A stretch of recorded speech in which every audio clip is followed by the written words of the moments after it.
तो लगभग कह सकते हैं आप कि 8-10 दिनों से एक माहौल बना हुआ है सोशल मीडिया पे एग्ज़ाम डेट को लेकर के, एग्ज़ाम कंडक्टिंग एजेंसी को लेकर के कि एग्ज़ाम आपका सितंबर में होगा कि अक्टूबर में होगा, और कौन सी एजेंसी कराएगी तो पेपर आसान होगा, कौन कराएगी तो कठिन होगा, और यही सब बातें चल रही है। देखिए, इसका केवल एक ही फ़ायदा है, बस एक फ़ायदा, वो कि शायद इसके वजह से ट्विटर पे कैंपेन हो जाए, ये एक माहौल बनने की वजह से सरकार के कान में ये बात जाए और जल्दी से एग्ज़ाम ले ले। बाकी इसका कोई फ़ायदा नहीं है।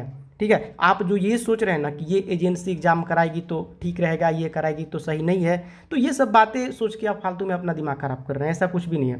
पेपर ईजी होना या हार्ड होना ये वेंडर के ऊपर डिपेंड नहीं करता है, ये समय की मांग है। आज से 5 साल पहले जो पेपर आता था वो इजी आता था। समय के साथ साथ देखिए, CHSL का एक समय था कि कट ऑफ आपका जनरल का 100 जाता था, फिर 110 गया, फिर 120 गया, 130 गया, 140, वही धीरे धीरे लोग बढ़ रहे हैं एग्ज़ाम देने वाले, तो पेपर वो अपने आप इजी से थोड़ा सा हार्ड कर देते हैं जो पेपर सेट करने वाले होते हैं। ये कोई नई बात नहीं, ये समय के साथ होता है। आप मैट्रिक का एग्ज़ाम दिए थे, इंटर का दिए थे, उस समय पेपर कौन सेट किया था आपको क्या मतलब था? आप अपने पढ़ाई पे फोकस कर रहे थे, आपको पता था कौन आपका पेपर सेट कर रहा है। ये सब फालतू का हाइप क्रिएट किया जा रहा है और कुछ नहीं है। देखिए, और कुछ भी नहीं है। अभी जाइए, जब एग्ज़ाम मान लीजिए आपका 15 सितंबर को होगा, ठीक है, या मान लीजिए डेट निकल जाए और आपका एग्ज़ाम डेट पता चल जाए कि 15 सितंबर को है या 20 सितंबर को, और आपको कोई एक खास एजेंसी पसंद नहीं है और वही एजेंसी इसको हैंडल कर रही है, तो क्या आप एग्ज़ाम छोड़ दीजिएगा? एग्ज़ाम तो किसी भी हाल में आपको देना है, कोई भी एजेंसी आपको हैंडल करे, तो फिर सोचने से क्या फ़ायदा। अब आते हैं कि पेपर इजी होगा कि आसान होगा और एग्ज़ाम डेट कब से होगा, दोनों बातें। पेपर इजी होना या आसान होना, देखिए, सुबह में कोई बच्चा आता है एग्ज़ाम दे के बोलता है कि मेरा पेपर इजी था, दोपहर वाले आते हैं उधर से एग्ज़ाम दे के बोलते हैं मेरा पेपर टफ था, शाम वाले आते हैं बोलते हैं कि मॉडरेट था। अब जाकर के देख लीजिए, बहुत बच्चे आते हैं सुबह के मॉर्निंग शिफ्ट वाले बोलते हैं मेरा तो पेपर बहुत ईजी था, मॉर्निंग वाला तो बहुत अच्छा था, दोपहर वाला बहुत कठिन था।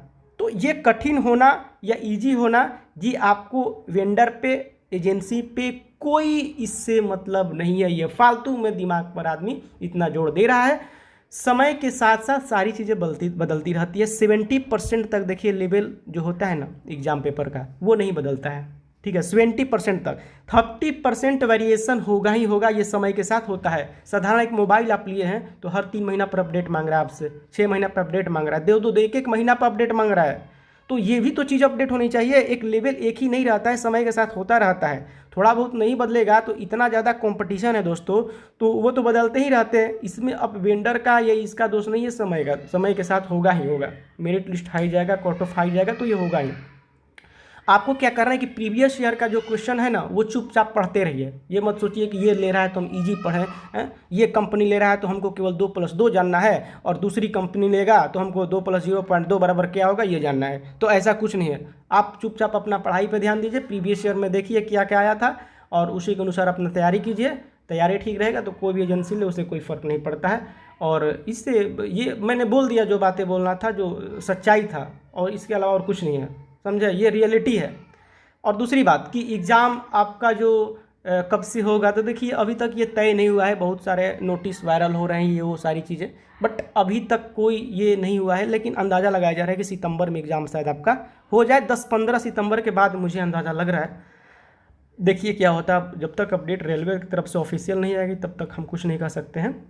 और पेपर आसान और ये टफ़, ये सब बातों में मत आइए, ये सब फालतू की बातें हैं और इससे कोई फ़र्क पड़ने वाला नहीं। ये सब जो हम दिखा रहे हैं ना, ये सब पढ़िए ना, कुछ भी आपका कैसा भी पेपर आए आप निकाल लीजिएगा। ठीक, तो चलिए, अगर वीडियो अच्छा लगे तो लाइक कीजिएगा, चैनल को सब्सक्राइब कीजिएगा। तो अभी बस इतना ही, मिलते हैं आपसे के साथ, तब तक इजाज़त दीजिए। जय हिंद, जय भारत।